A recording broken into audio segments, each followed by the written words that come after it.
All right, welcome to the Christian Dad Podcast. I'm so excited to have our guest Robert Cujo Teschner here with us today. I've been wanting to have this conversation for quite some time. So, kind of behind the Christian Dad Podcast, one of the thoughts is me having conversations with guys that I want to learn from. And I thought, as long as I'm doing that on a daily, weekly basis, let's record some of these conversations so that others can kind of do the same thing. Often I want to sit kind of and listen in on everybody else's conversations, like some really cool people. And so you're one of the really cool people that I've wanted to sit and listen to conversations. And I've listened to podcasts you've been on. I've read your book, spent time with your family. So like really, really cool. My wife, even after spending time with your family, said, what can we do to be more like the Teschners? So like the ultimate compliment when somebody's living their life right and somebody's wife says, what steps can we take to be more like them? So that's kind of the intro to Cujo, Rob Teschner, and I left out quite a bit of what your intro could be, but I think we'll talk about a few of those things. But that's really why I wanted to bring you on the podcast is I want my family to be, influenced by your family. So welcome, Rob. Well, thanks, Dan. The feeling is mutual. And just know that one of the challenges, I think, in our life over here at Team Teschner is we don't get a chance to spend as much time with you guys as we'd like to. And so very, very kind words. I love your approach. I feel the exact same way in terms of sitting back and listening to great people talk about what it is that they've got going on. And that's what I'm doing watching you. So the feeling's mutual on all counts. So we are in kind of a super special time. I wanted to have the whole podcast series released by the end of March, maybe beginning of April. And something happened in March. So we're all being affected by COVID-19, and for various different things have happened. We were supposed to meet a few weeks ago, and that got interrupted, and life as we know it has become radically different. So before I get into some of the other topics I wanted to talk about, how has like your family and business, and I want to hear about how you've pivoted quickly. And if there's anything that anybody who's listening might be able to do to help you and your family in some way. So I'm thinking business first and foremost. However, that might not be the first and foremost thing for you. Without knowing, like just open it up and where are your pivots, priorities, and if there's an opportunity for somebody to engage and help, how might that be? Yeah. Okay. Well, thank you very much on all counts, Dan. I will begin by saying that my business over the last year has really kind of taken off, and what that has meant is being on the road pretty much every week, Monday through Friday. I do a lot of leadership teaching, a lot of leadership training, and do high amount of keynotes. And so what that means practically as a family is that somewhere early Monday morning, I'm on my way to the airport. Somewhere, usually late Friday night or early Saturday morning, I come back from the airport. I do some dad stuff Saturday. We have Sunday is the Lord's Day, and Sunday night I go back to the piece of luggage that I haven't really fully unpacked from the previous travel. Swap out the things that need to be swapped out and hit the road again. Now, we've got 5 little ones. 14, 11, 8, 5, and 2, as you know. Your listeners don't know. And my poor long-suffering spouse, my dear bride, Diane, she's a solopreneur at home, managing all the different kiddos. And the logistics are pretty tough because we got one kid that goes to middle school about 25 minutes away. We've got 3 kids that go to school about 7 minutes away. We got 1 kid that goes to preschool about 15 minutes away. And just managing all that, that's tough. So the first opportunity of the current crisis is we are re-engaged as a family, and it has been a thing of beauty. I mean, yesterday was a beautiful day here in St. Louis, sunny, warm. We were outside. Everybody was playing lacrosse. Everybody was riding bikes. Everybody was, I mean, the 11-year-old went on a run. The 6-year-old tried to hang with him, didn't. It was so good. And unfortunately, whenever we return to a version of the previous normal, whatever our new normal is going to be, it's going to be hard to hit the road again because this is so nice. So for me personally, this has been a bit of a blessing. On the business side, if you make a living off of being in large congregations of people, now is not the time to be in that line of work. But we're optimistic that recent pivot to doing a lot of online training, virtual training, is gonna continue to support, allow us to move forward in a pretty good fashion. And maybe the opportunity there is less time on the road and more support to organizations that are looking to survive in future disruptions in this means. I mean, this backdrop over here, just so you know, totally fraudulent. This is not my office. But it does make for a pretty nice backdrop for doing online training. It's a new addition to the mix in light of COVID-19. So that might be where things go. In the longer term, we're really hoping to ramp up the keynote speaking, Dan, because that has been so fulfilling. It has been so much fun, and it also limits the amount of time away. Does that kind of answer the question? So ramp up keynote speaking? Yes. Yeah, as much as we can once we get back into a new normal, because the other opportunity there, if you combine that with virtual instruction, yes. Keynote talk, you're usually on site for a day, maybe two, depending on what kind of a rehearsal pattern. Whereas when I do my workshops, the Monday through Friday piece, that's hard. Yes. So I'd say a keynote, combination of the two. So try and lessen the time away, and do as much by doing the online. Yep. That right. Makes sense. Yep. The old one too. Yep. That's fantastic. So let's talk about why you do keynote speak. Not why you do them. I know why you do them, and I think a lot of people will understand once they get your topic. So you've got a background, Top Gun instructor. You got to fly the cool jets. You've got your favorites, of course. Favorite, yes. Singular, of course. You took all your military training, and as you know, I was military as well. We weren't allowed to touch the planes. Only once you guys took the stuff off them and set them politely feet away from the plane were we allowed to touch that stuff. Right. Worship the metal bird. Stay away. Anyway, so many things there. However, taking all your experience and being on the officer side, and then you wrote a fantastic book. Tell us a little bit more about that, and then we can dive in and how we can apply that not only to business but also to family. Yeah. So thanks for that, Dan. I was privileged. I really, really enjoyed being in the U.S. Air Force for 20 years and a few months. I really enjoyed flying airplanes. I was privileged to be able to fly the airplanes that I wanted to fly. I got the chance to grow up in and become pretty good at flying the F-15 Eagle, St. Louis-based product. I have a huge champion of it. And then I got an amazing opportunity to command an F-22 squadron, the Raptor, and spend 3 years in that platform. And I mean, you could not ask for a better career than that.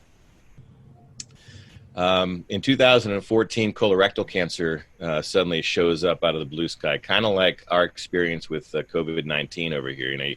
You're tracking it from afar. You're hearing stories about other people that are dealing with it. Yes. No impact. Life is normal. Spring break continues, etc. And then all of a sudden, everybody's on lockdown. You can't get toilet paper. All kinds of other weird things start to manifest themselves. That's how it was for us with the cancer diagnosis. And that transition, that forced transition, caused us to shut down a career that was rocketing forward in a really, really, really awesome fashion, caused us to not only retire early, but to come to a place that my wife had no familiarity with, or very, very little familiarity with, just so that we could create some stability and be close to some family in case I get sick again.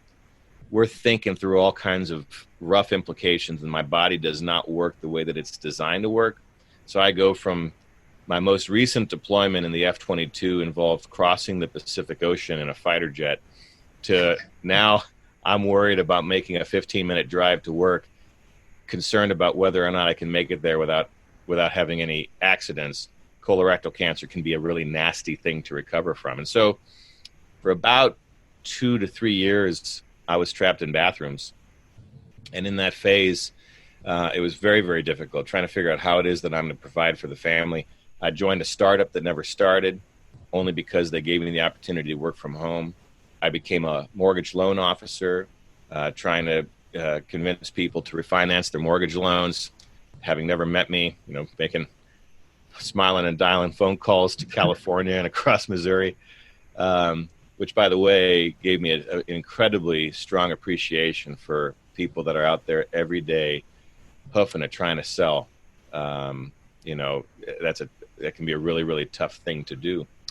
And but in that process, I recognized that one of the many things that I was privileged to be able to do during my evolution as a fighter pilot was to be a member of high-performance teams, and eventually to lead them. And if you start looking at, what does that mean? What I found was, in the startup, in the mortgage loan team, and as I observed other teams that I was connected with, teams don't just happen. Teaming as a verb doesn't just happen. And when a team doesn't function the way that a team can, there's a price that's paid. They don't perform as well. And teamwork that's not done well doesn't serve the purpose for which it was designed. And so my thought was, let's take and transfer some of the knowledge that I accrued over my couple of decades learning teamwork, practicing at a very, very high level, and deploy it in places where it makes sense, where folks are interested in upping their game. And that was the basis for my company, Vmax Group.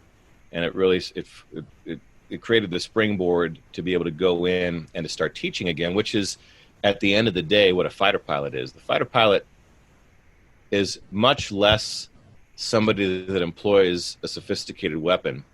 It's much more somebody that can teach how to do it to his or her teammates on a consistent basis, as well as to the new generation. We've got such turnover in the military that we're always teaching. And so I get to be a teacher again. And that has reinvigorated me. And even though the cost over the last years has meant so much time away from home, it's fulfilling work. And we're marching towards an objective where eventually I won't be on the road anymore. As much anymore. Yes. You mentioned teaching, and just as a little side note, from a understanding the subject matter that you're looking to teach, or currently teaching, or even take it to the level of writing a book, how has your understanding of that subject matter increased from the learning it and doing it phase to the teaching it and writing about it phase, writing books about it? Like, yes. Can you talk about that for a second? Yeah, no, that's a fascinating subject in and of itself. What I'll tell you, and you mentioned Top Gun. So the Air Force, the United States Air Force, has a weapons instructor course. It used to be called the Fighter Weapons School. It was established in 1949, and its purpose is to teach the top 1% to 2% of your frontline performers how to be better. I went through the course. It's a 6-month program, the most demanding course I've ever been through. I was very fortunate to be invited back to teach there.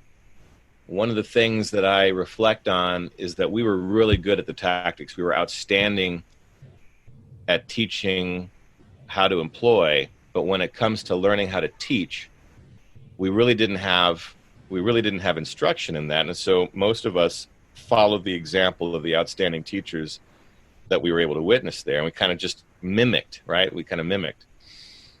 Now, when I'm coming into business, and I'm a former military guy coming in talking to CEOs about how to improve business performance, one of the things that I figured early on that would be, or that could be, a point of contention is, yeah, hey Cujo, if that's your name, appreciate the fact that you used to fly fighter aircraft, but we haul trash, or we sell computer equipment, or we're a florist.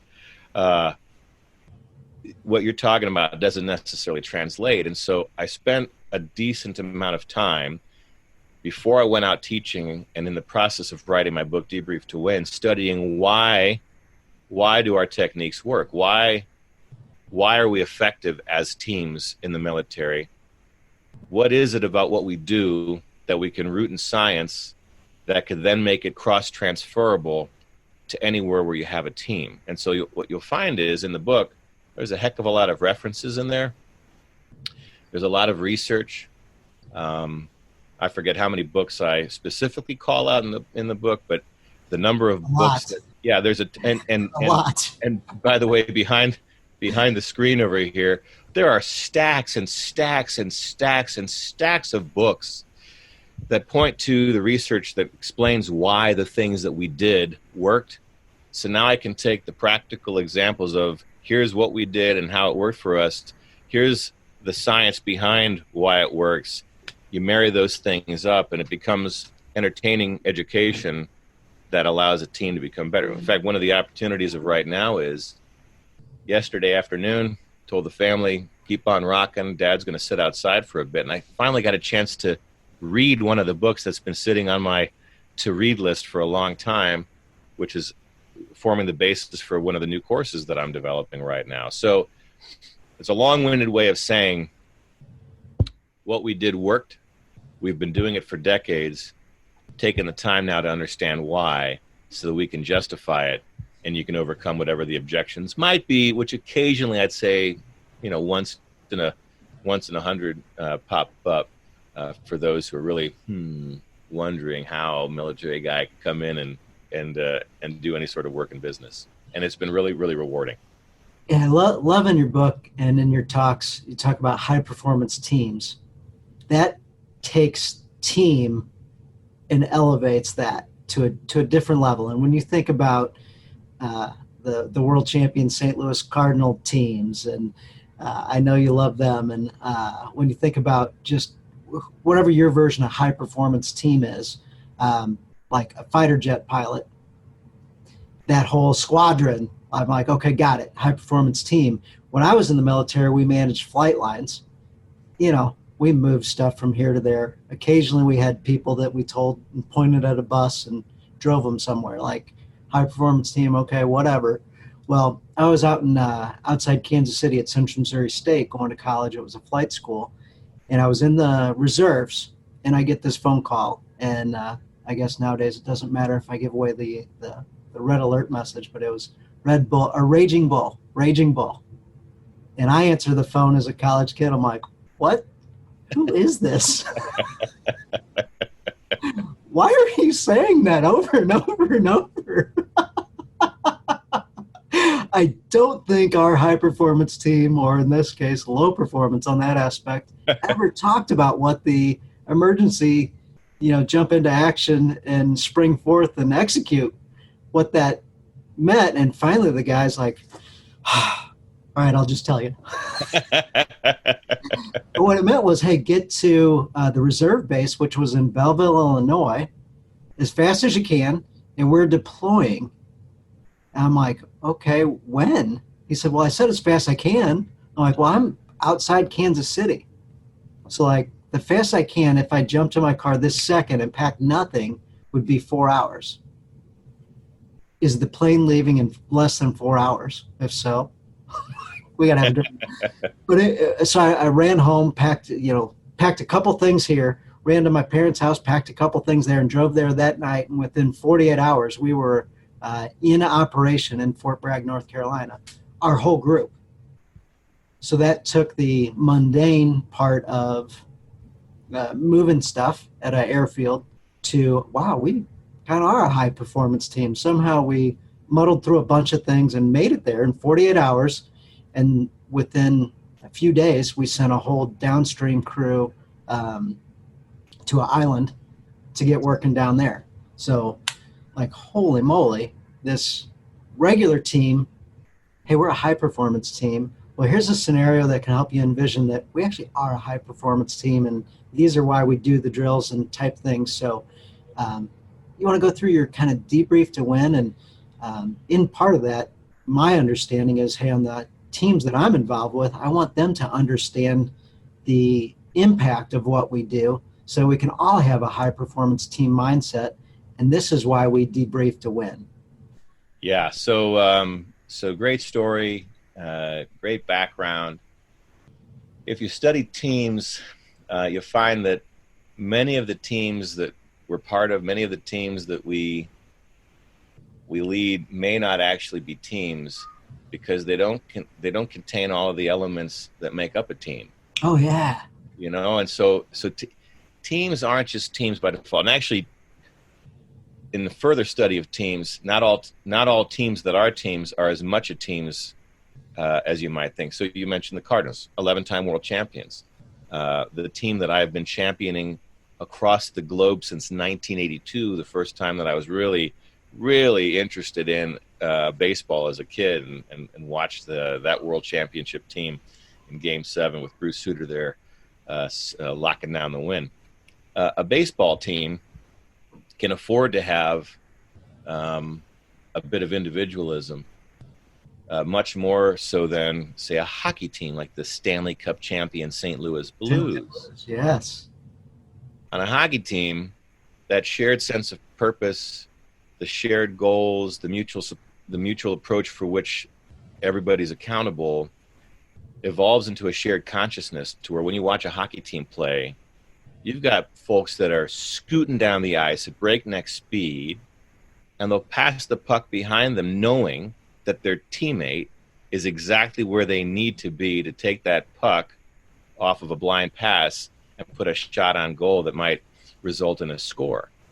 That's unfathomable if you just think about the speed involved, the trust involved. It doesn't just happen. There's a lot that goes into creating the shared consciousness that allows a play like that to consistently happen well. And what it comes down to is those teams spend a lot of time, specifically the Blues spend a lot of time figuring out how to be as strong of a team as they can be.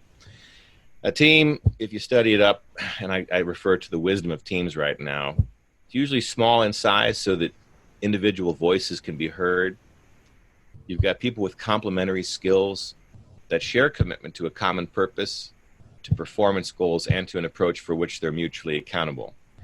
And the researchers that wrote The Wisdom of Teams would say that if you're missing one of those 5 characteristics, you're not a team. Most teams are missing one or more. So just think about that for a second. And maybe it's the fact that even though we kind of think we understand what our purpose is, if we've never spent any time really organizing around that, discussing it, evolving it, then maybe we're actually operating at cross purposes, and perhaps somewhere along the lines you've been on a team that functioned that way, or maybe didn't function because of that. Sometimes we operate in the absence of stated goals. We're just we're doing, but we may not even be clear on what exactly we're doing, but we're urgently doing it, meaning that we're really not organizing as a team. And that last piece, the approach for which we're mutually accountable, suggests that we have a way of doing business. And it's a shared consciousness sort of way of doing business for evolved teams. And we will hold ourselves accountable for doing what it is that we said that we were going to do in the way that we said that we were going to do it. And the absence of that can be a destructive force on any team. Debrief to Win, it's the 3rd book of a series. The first one's called Lead by Serving. The second one's called Team to Succeed. The third one is Debrief to Win. But of those 3, there's only been one book written, and it's the last one. And I wrote the last one because it's the easiest one for me to write, because my background, I used to be the Air Force's subject matter expert on practicing the art of debriefing. I wrote all the stuff That's awesome. Yeah, well, and it is awesome, actually, just because I got an email about a month ago from an instructor at the Air Force Academy. And out of the blue sky, she wrote me. She said, "Hey, listen, Cujo, just so you know, in case it's interesting to you, we teach young cadets what you wrote about at the weapons school as part of their formation as young officers to be. We teach them how to debrief based off of your instruction." And I thought that was kind of neat.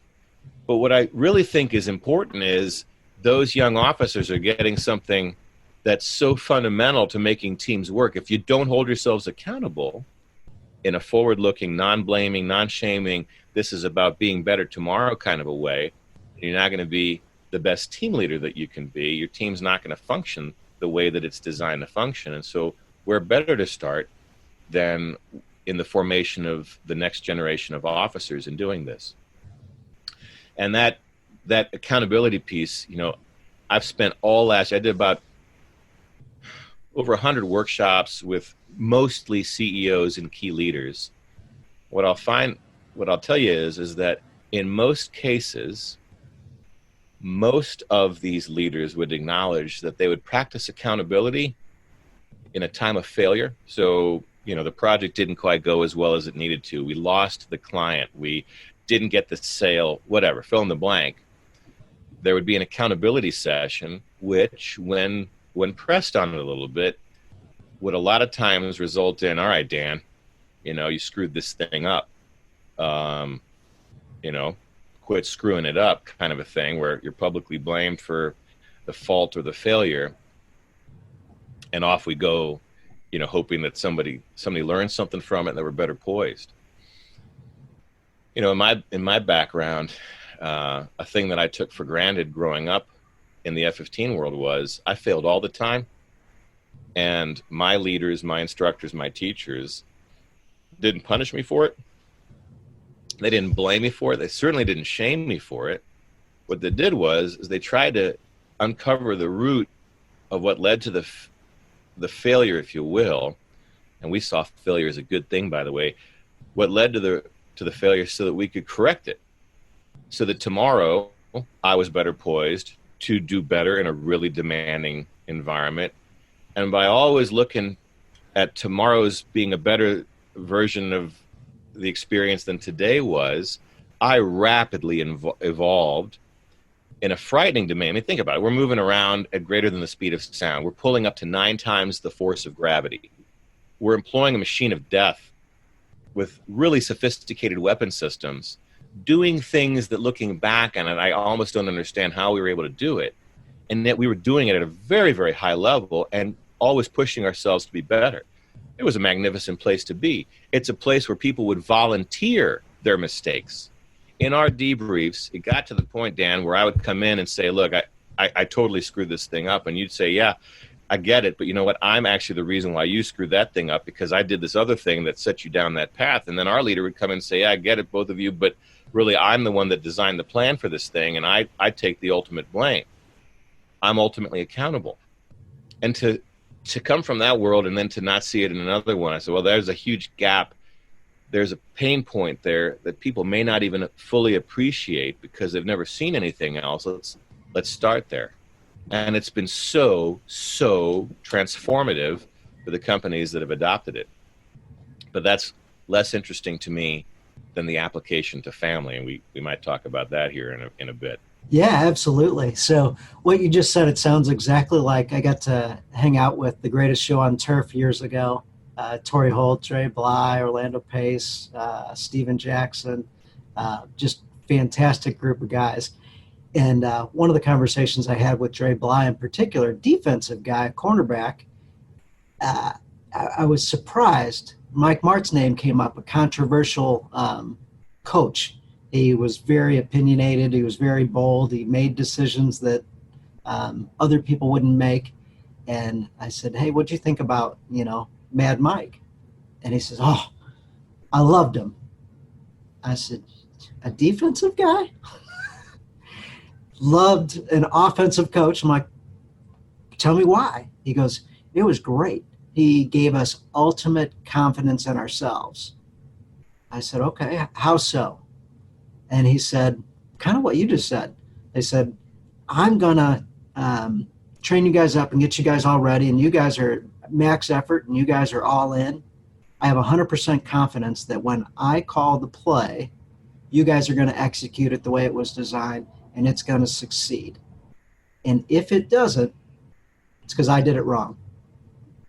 I made the wrong call. The only way we fail is if I made the mistake. So I'm going to go for it on 4th and 7 if I know the play that's going to succeed.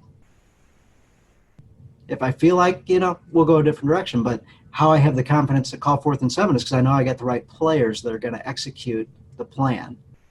I'm like, what? He goes, yeah, and he instilled that even on the defense. He's like, his nickname was Playmaker. He's like, go make plays.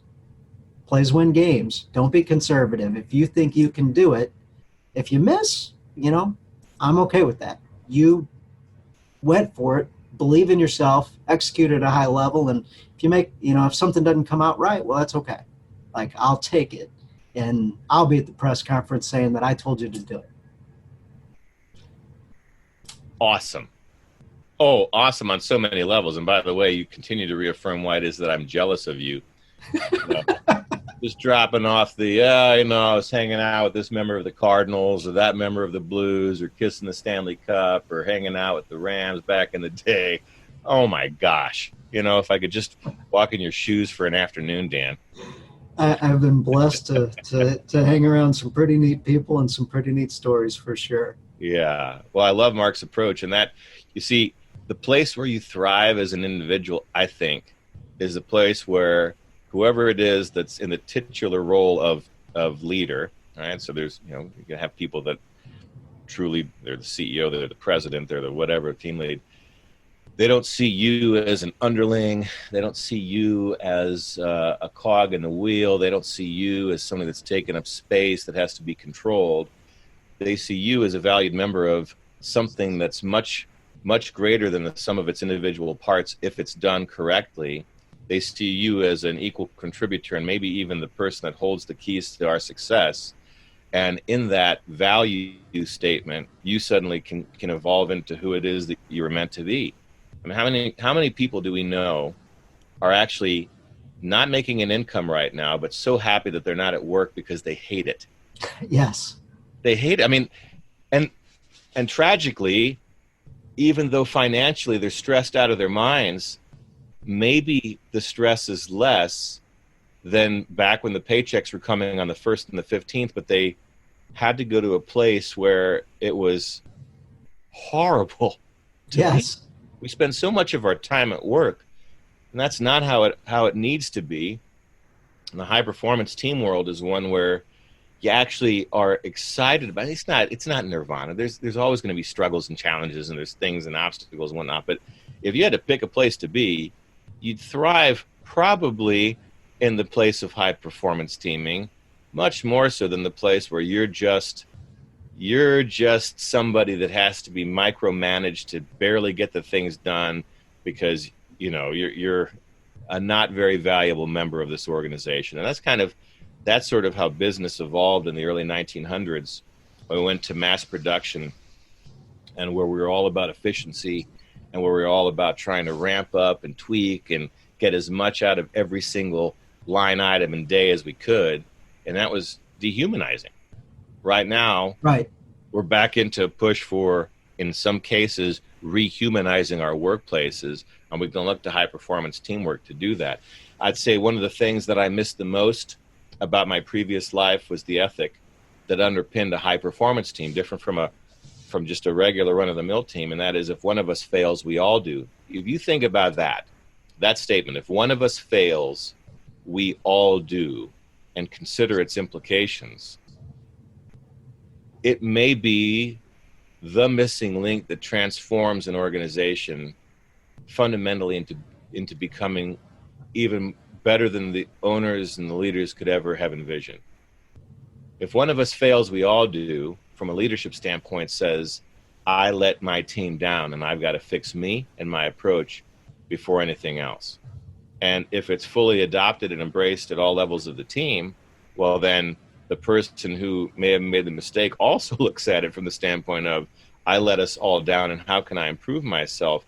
But if everybody, instead of running away from the failure, the mistake, the whatever the circumstances might have been, runs towards it, the ability to rapidly improve coming out of that goes so high, because now we have trust, which leads to truth. Truth leads to root cause establishment. Root cause establishment means we're fixing the right problem the right way at the right time.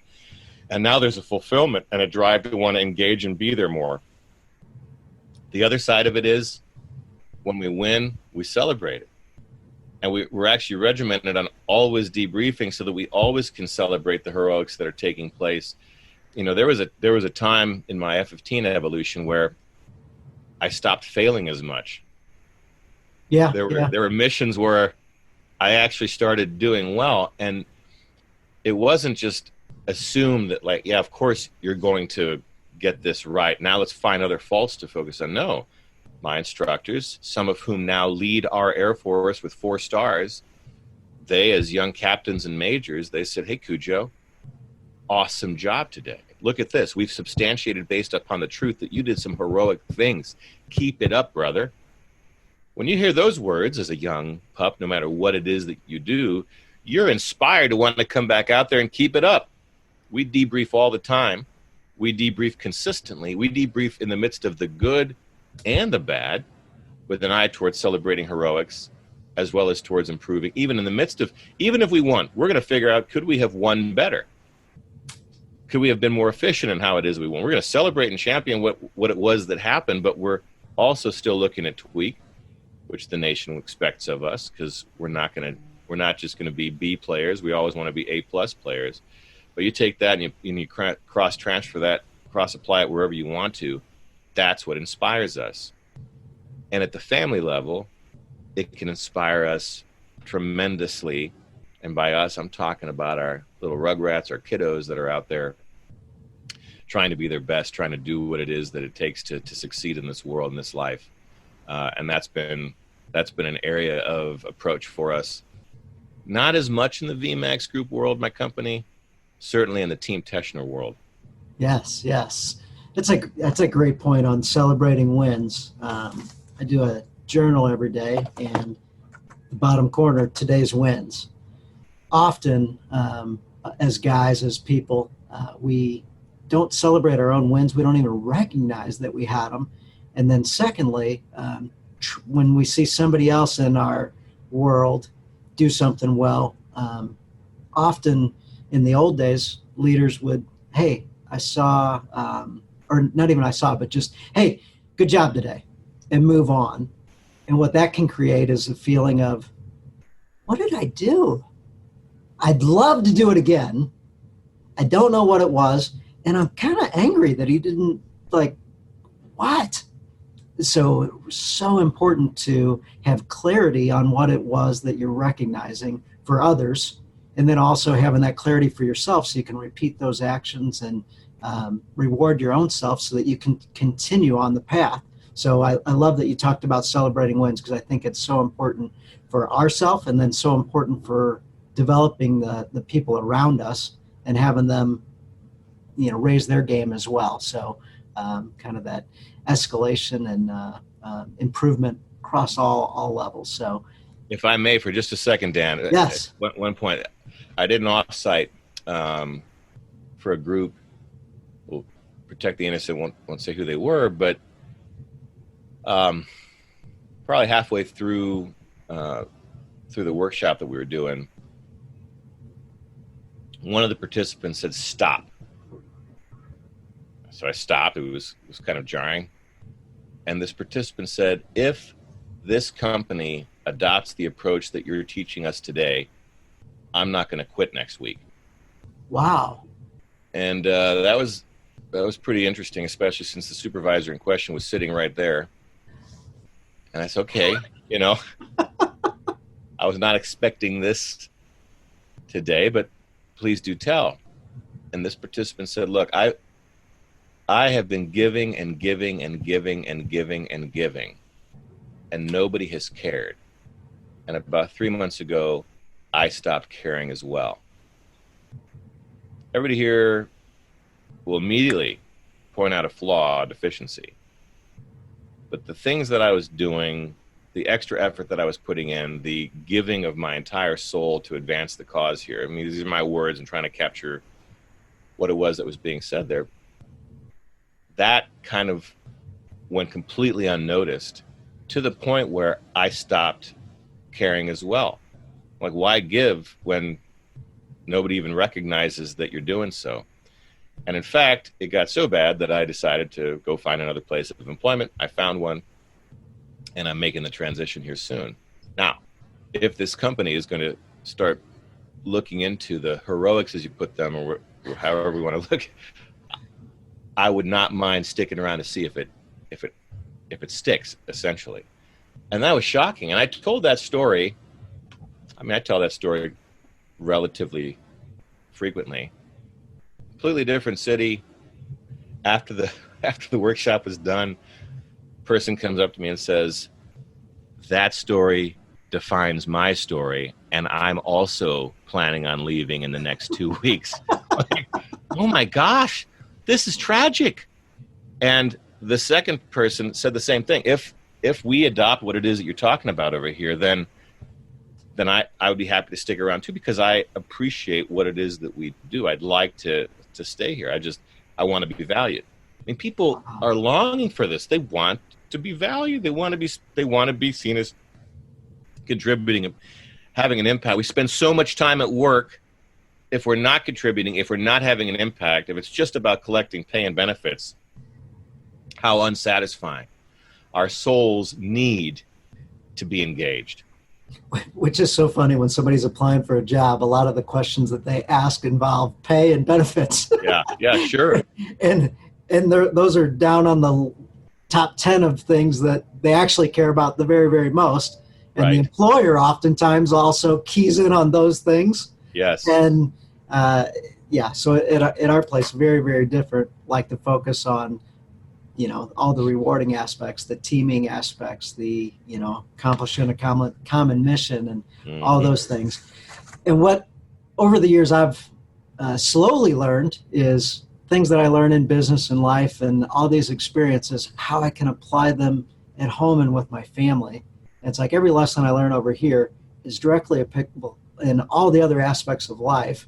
And in the Bible, it even says the reason why you work is so that you can learn how to apply things. You can team with others and learn things and apply them in other aspects of life and bring them home to your family. That's why you guys do what you do. That's why you've got to earn a wage, earn a living, support your family. So your book, I love that approach, and I love bringing that into the family. And I love that Diane, your wife, said, hey, why don't we do this at home? Yeah, that was kind of funny, especially in the origin of that, why aren't we doing this at home piece. I wrote 2 versions of Debrief to Win. The very first version, we were a couple of weeks away from publishing, and my business mentor, Michael Gerber. Yep, he said, I sent him a copy of the manuscript, end game. And he wrote me back, he said, hey, Cujo, you wrote the wrong book. And he specifically wanted me to take the first version of Debrief to Win talked about my cancer story and how it is that I hold myself fully accountable for developing cancer. I had a preventable form of cancer that I did not prevent back when it was preventable. And then it morphed into a really significant, huge problem that will affect me for the rest of my life, kind of a deal. That's not good. He said, a business book ought not to involve cancer. It's such a downer, right? Everybody's got a connection to it. Let's not have that. So we removed it. The second version of the book, it's a sterile business book, if you will, sterile in the sense that there's no reference whatsoever to disease, but it does have stories in it. So I gave the manuscript this time to my wife.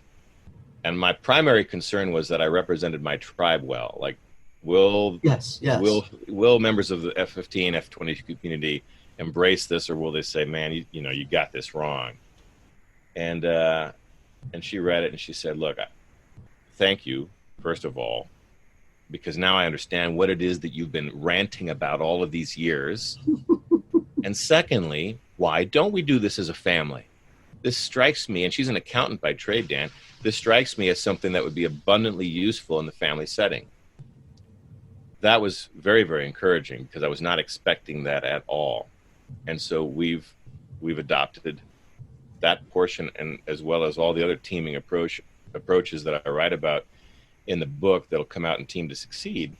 And what we found is that our family team is so much tighter when we follow the teamwork practices that we did in the business side. But unlike you, Dan, I didn't cross apply. I didn't see the obvious connections into the family team until after the cancer journey. It was the cancer piece that caused me to think on, why am I a high performance team member, high performance team teacher at work, and not focusing on building the exact same kind of a unit in my home life? And what do I need to do so?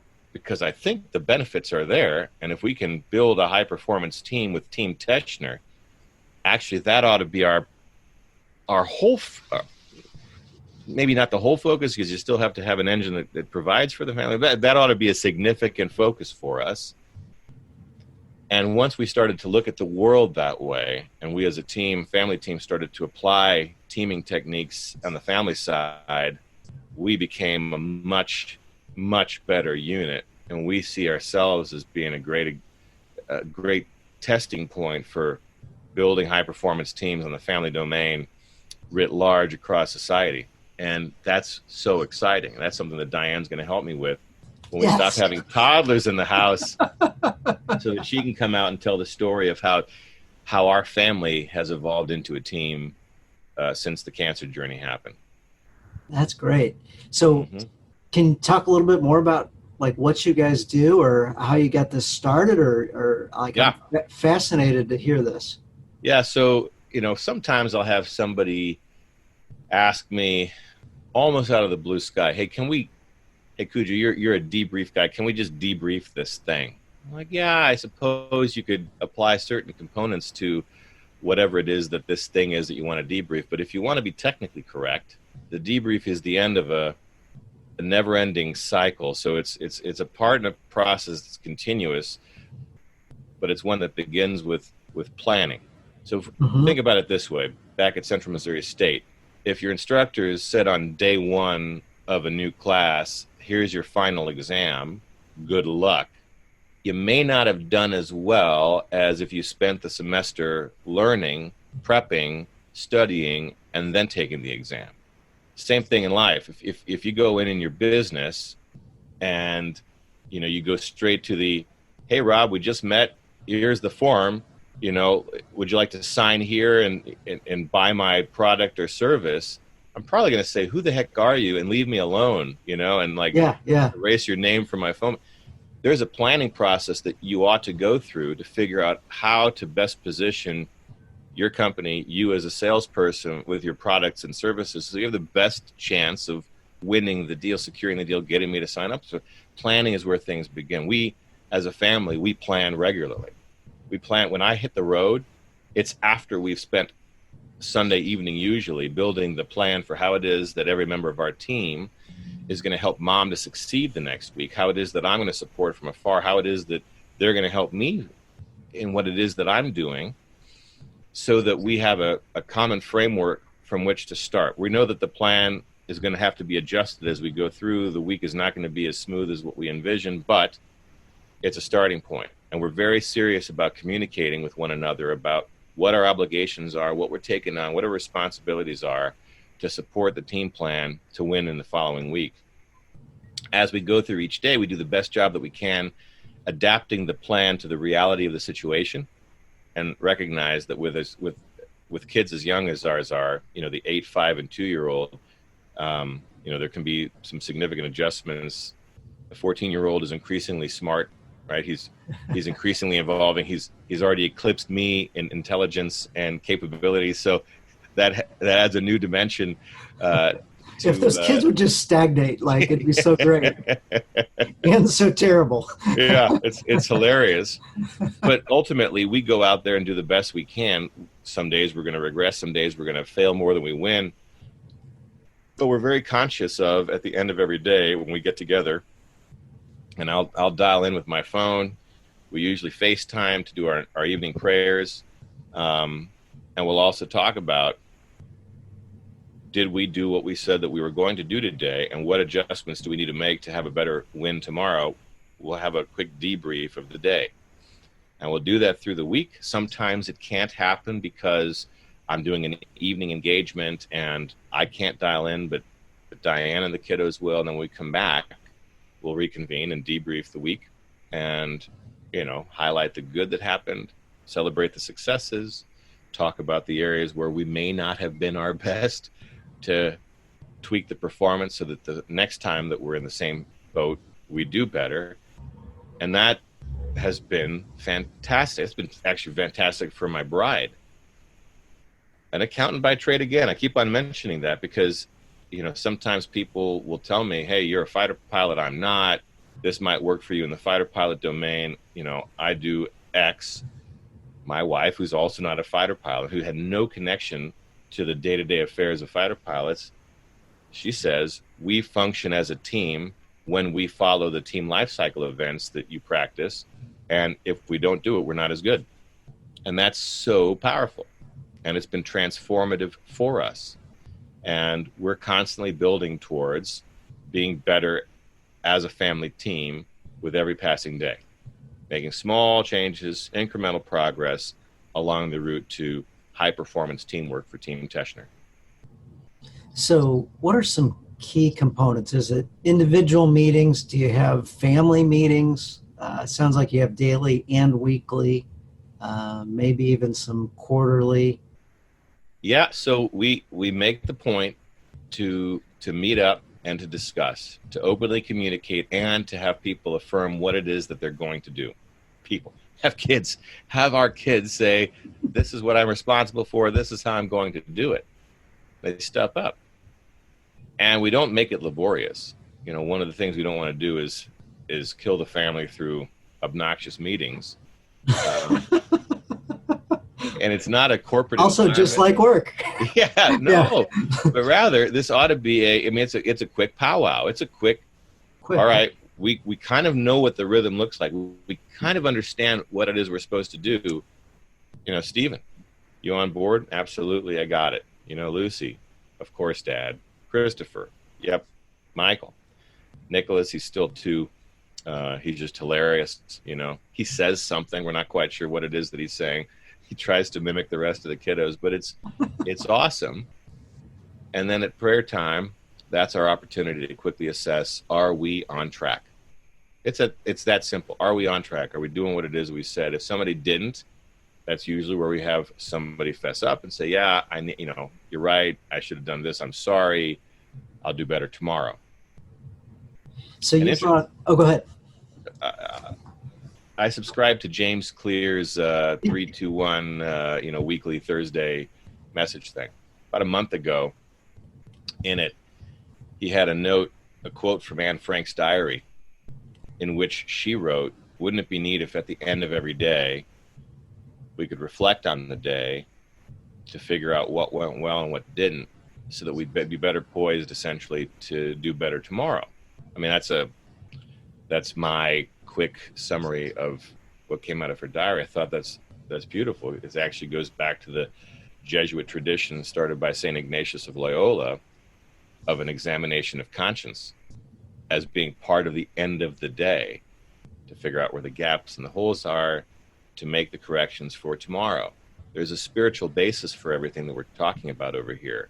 And spiritually, it connects us with who it is that we really are and who it is that we're aiming to be.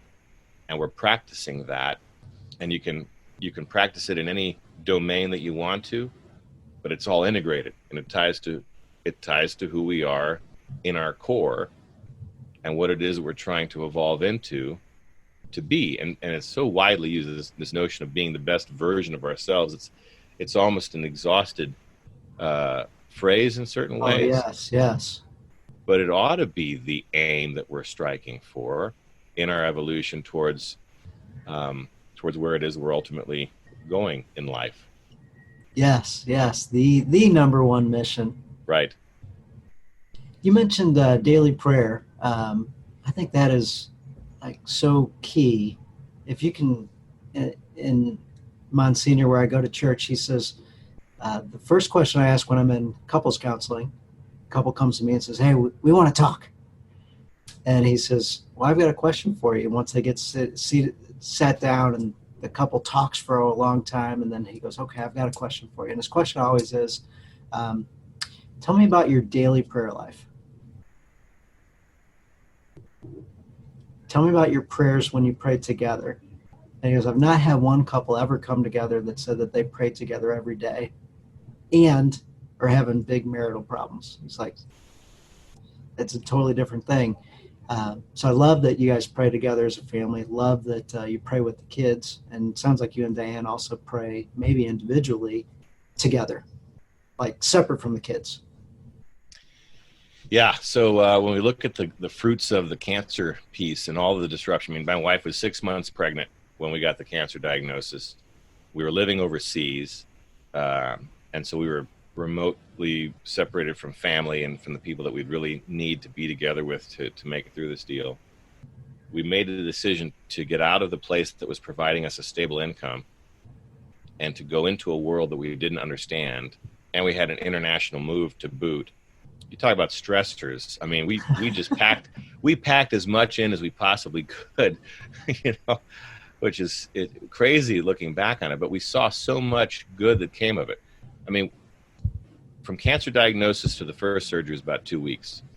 Right prior to that first surgery, once we got both of our moms in town, we went to Lourdes and did a pilgrimage to the grotto there in Lourdes, France, which was fantastic. And even for my wife, as pregnant as she was and feeling the way she was, the weather was phenomenal. It was a beautiful time of year. It was March. It was like a fantastic prayerful retreat that we went on before I went into the biggest fight that I'd been in. Coming on the back end, and actually all throughout those 2 weeks, I mean, we did daily rosaries regularly. Coming off of the first surgery en route to the second, the body was so crushed. Everything was so painful. Things were so horrible. The prayer life increased. Going into the second surgery, same kind of a flow. Coming out of the second surgery, life became just bleak, dark, horrible. Once they turned my body back on again, it was beyond miserable. But the prayer life was the best that it's ever been. And our nightly prayer as the two of us, I mean, it was awesome. It was awesome. And, reflecting on this, I heard a Vietnam POW talk about his spiritual journey in life.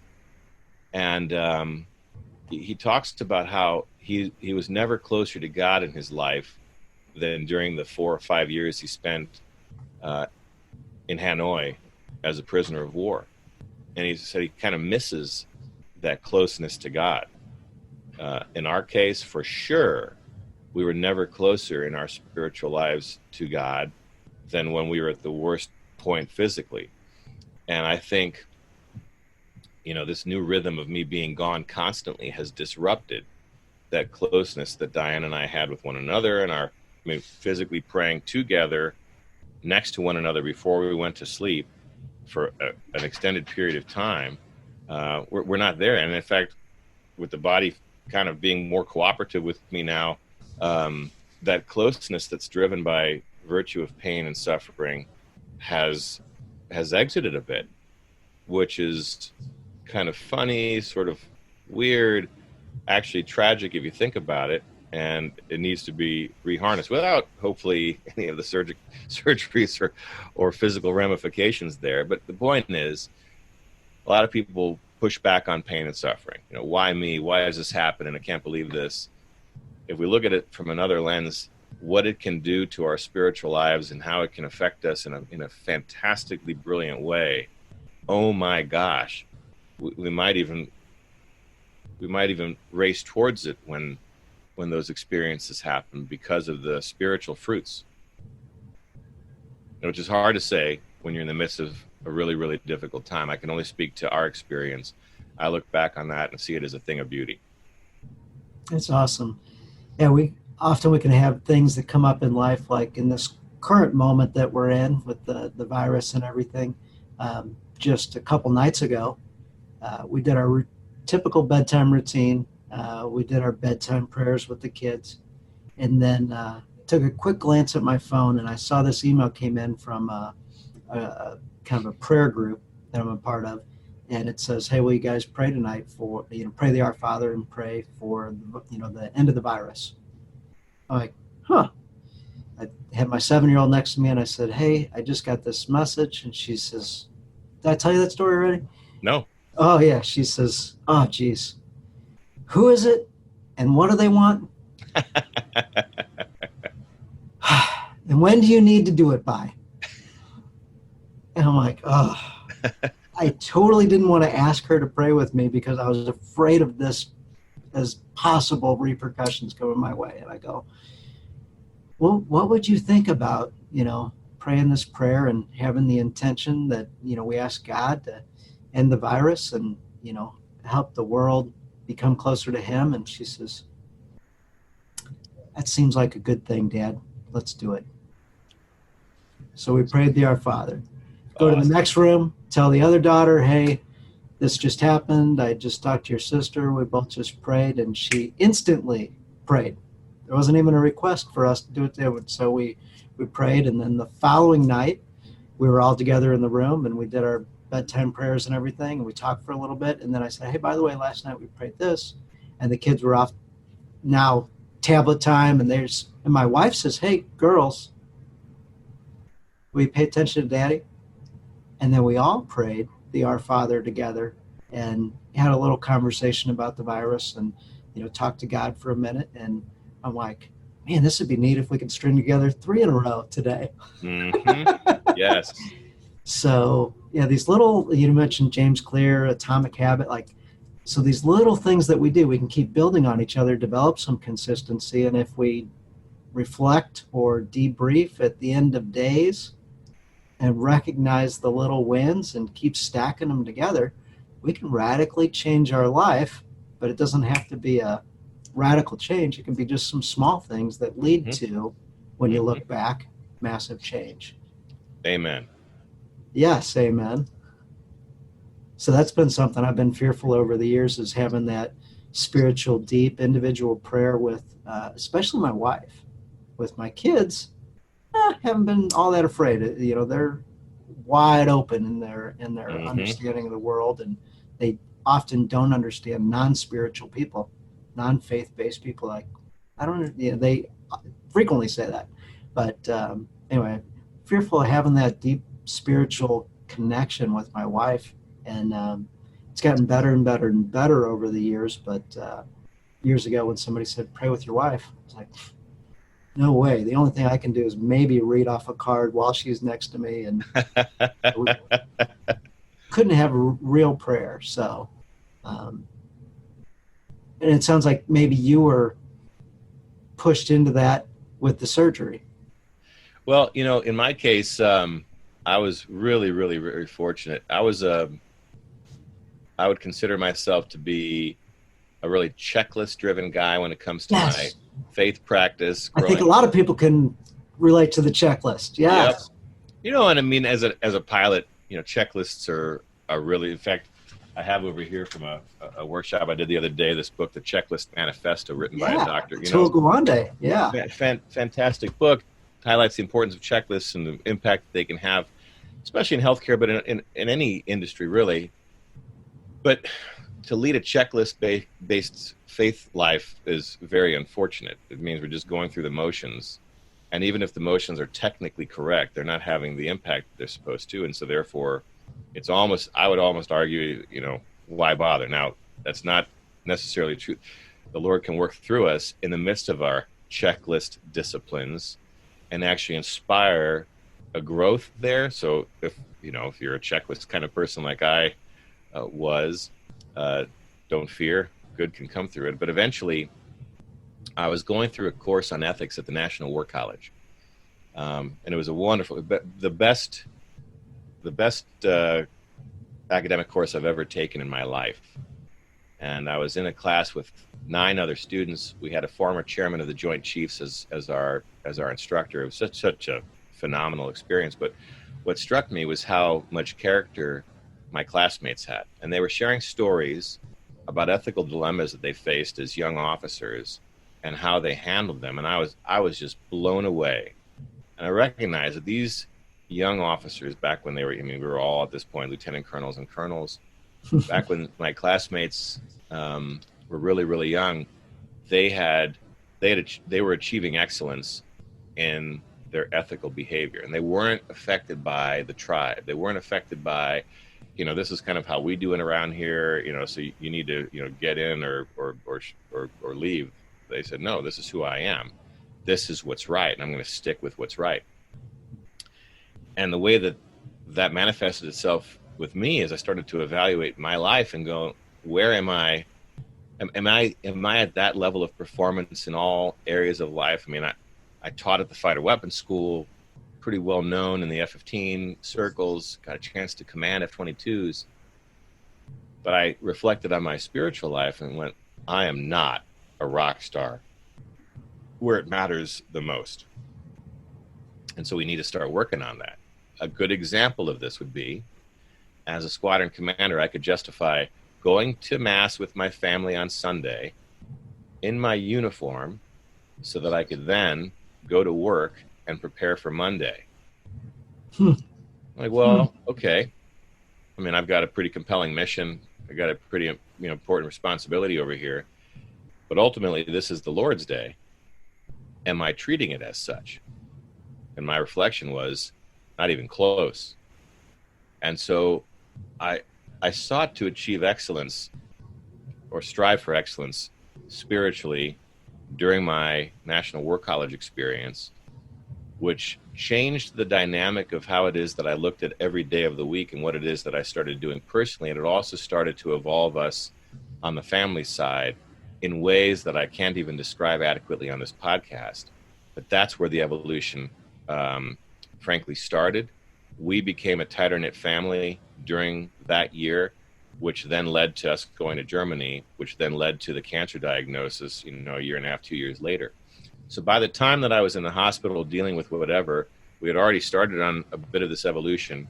The additional piece was then saying, okay, try to be excellent spiritually, try to be excellent as a team in terms of being a family team. That whole package started to come together intellectually, and we started to work on that. But the blessing for me was, by the time that the pain was so horrible, by the time that I couldn't eat for months, by the time that my body was so disrupted, going from supremely healthy, ready to return to the F-22 to I don't even know how I can make it through every day, I realized my faith life had been blossoming, and it was the piece that carried me through those dark days.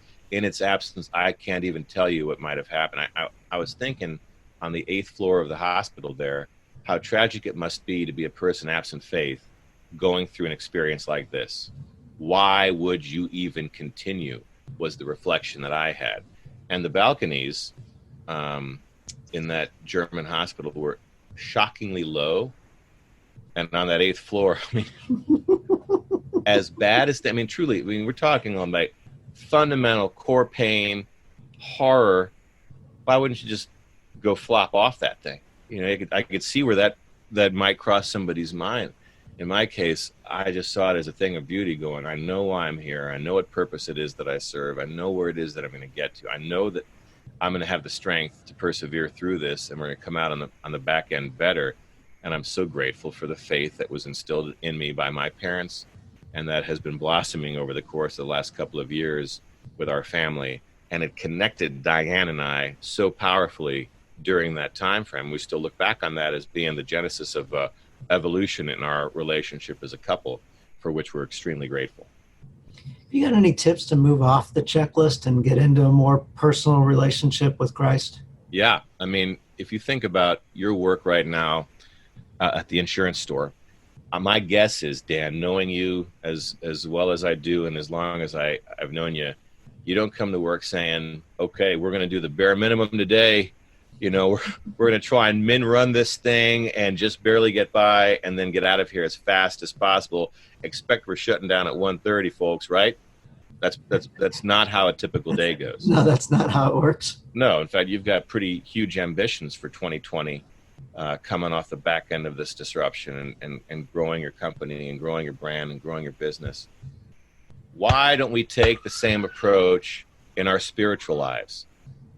If it's about min running, if it's about just getting enough done to fulfill the minimum obligation, how would you evaluate your performance? And by the way, if someday you're meeting the big guy, yes, and you're having a discussion about how it is that you lived your life, what's going to resonate more? Hey, do you understand that we increased profitability 27% consecutively for 14 years in a row? Do you appreciate that, Lord? And in the process, I had a non-existent faith life, and family kind of fell apart. I mean, where ought we strive to be excellent? Where do you want to be a Top Gun? In my humble opinion, it ought to be in the things that matter eternally.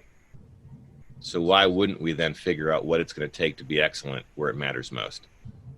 That's why I think family is part of that. I think anybody with a family can see that connection. There will be folks who, even though this is, a Christian podcast, might still be struggling with whether or not faith is important. If you buy into the notion that we exist here temporarily en route to something bigger, then why wouldn't we give deference to that fact and spend some time trying to be our best here? That's the ultimate point. And if you make that mental switch, then the checklist goes by the wayside and you pour your heart into what it is that matters most, and you realize the fruits pretty quickly. So my overarching technique, Dan, is strive for excellence in the spiritual domain the same way that you would with your business. That's a fantastic, and I wrote the question down. Why wouldn't we figure out how to be excellent where it matters most? Mm-hmm. And why wouldn't we? Yeah. Because possibly we haven't heard that question before. We haven't posed that exact question to ourselves before. I heard the scenario of, say you go up, God says, Rob or Cujo, whatever you prefer to be called, God talking to you. Hey, buddy, do you have any time to read any books down there? What was a good one? And you go on about different checklist manifesto. You go on about, well, I wrote one, God. I wrote Debrief to Win, and Right. I wrote a couple others as well. And, oh, cool. So you had some time to read some good books and different things. Did you have a chance to read mine? Yeah. You died when you were 102. Did you have a chance in that 102 years to read my book? But Lord, I was so busy. We increased profitability consistently. 27% for 14 years. Yeah. Yep. I heard that question, and that really haunted me for years because I hadn't read the book. I'd read a lot of it in parts, but I never could quite piece together where I could confidently say that I'd read it. Mm-hmm. And I even tried. I even attempted, and I didn't have the right people around me. I didn't have the right system around me, but I kept trying. And finally this year I'm having some success with it. And, it's been, 15 minutes a day. Seems like it's going to get me through the entire Bible this year. So consistency, small steps. But, when we have these fantastic questions that we dive into, the results can be literally life-changing and eternal ramifications for us and our family and our future generations. So, my gosh, that is a incredible question. Mm-hmm. So I'd encourage everybody to ask yourself and your family that question, your spouse and your kids. Yeah. Yeah, look, I mean, it just comes down to what do you prioritize in life?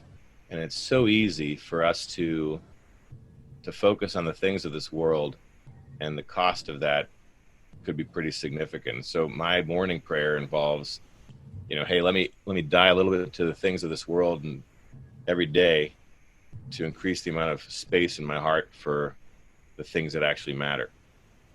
which includes the big guy, as number one. And with that, I would say, and this is hard to say, knowing that there's so much pain and suffering right now. I mean, if you've been laid off in the last couple of weeks, if you don't know how it is that you're going to provide for your family, if you don't know that you can stay in your house because you can't afford the rent, whatever, this is going to sound almost impossible to fathom. Divorce the reality of the financial implications for just a second. One of the things that may be a global outcome of this is the strengthening of the family unit, because that may be all that we have right now, which is so much more than any of the other things that we previously valued that cause us the stress in their absence.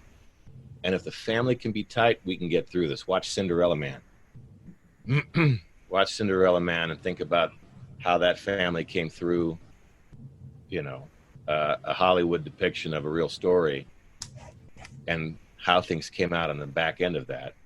May we seize the opportunity of this time and strengthen the things that matter most, so that we come through life correctly and get to where it is that we aim to be. So, what about being a Christian dad? What type of things do you think about that are important? List of a couple of hundred might come to mind, but if you boiled it down into a few things, what are a few things that you think about when you think about? One thing only: making sure my kids get to heaven. I have my list of accomplishments and accolades, the awards that I've won, the schools that I've been through, the Distinguished Graduate Awards. They're significant. I don't care if any of my kids do any of that. I don't even care if any of my kids get any sort of academic accolades, period.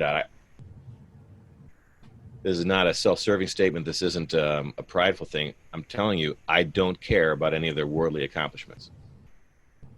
What I want is for every one of them to be rock solid through their lives, so that they arrive in heaven and they're there eternally. That's my only purpose as a father. And if we achieve that with all 5 of the souls that have been entrusted to Diane and yours truly for this lifetime, then this life will have been a success. Nobody's going to care in the next life how much the return on investment was, how great the profitability was, how many cool cars you bought, what the size of the house was, or where it was located in the greater St. Louis area, or wherever wherever you are in the world. None of that's going to be at all relevant. What will be relevant is whether we were good and faithful servants. And I want my children to be rock solid there. That's it. That's great. That's great. Years ago, I asked myself that question of what's my life mission? And I wrestled with it for a while, and ultimately came up with a version of that, which is get to heaven and help as many people get there as possible, especially those closest to me, and specifically meeting my wife and kids.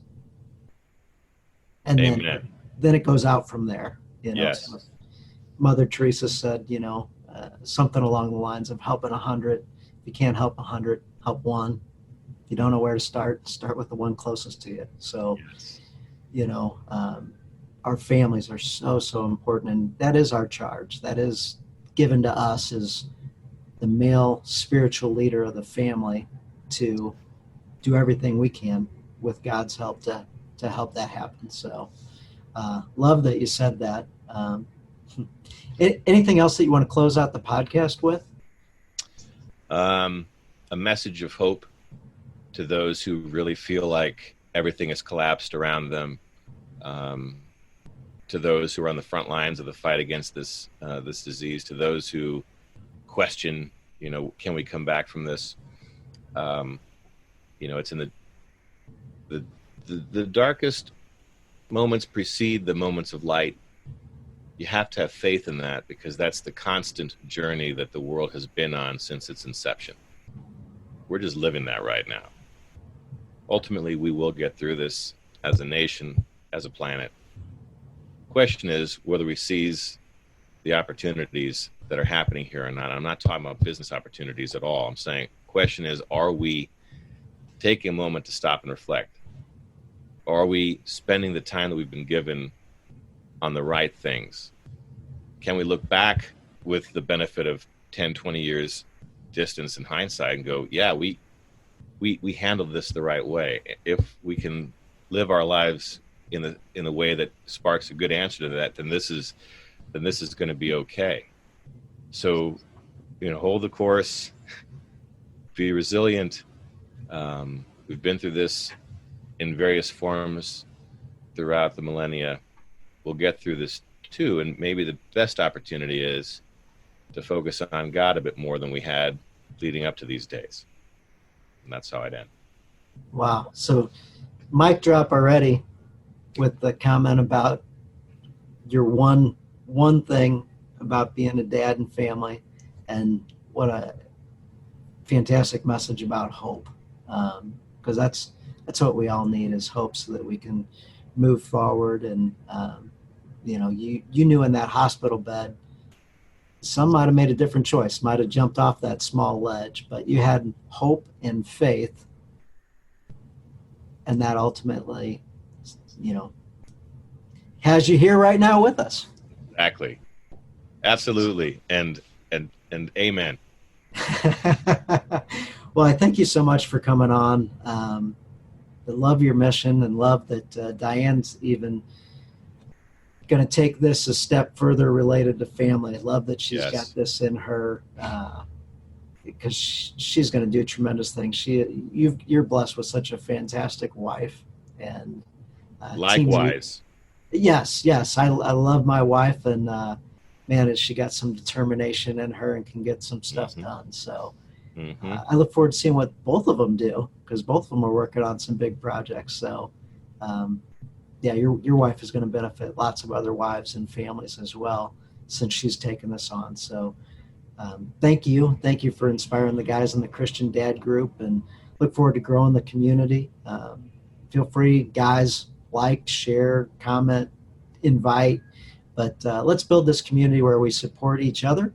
And with that, we'll be able to kind of ripple effect and bring more people into a Christian Dad lifestyle, so that we all ultimately get to heaven and bring our families there. So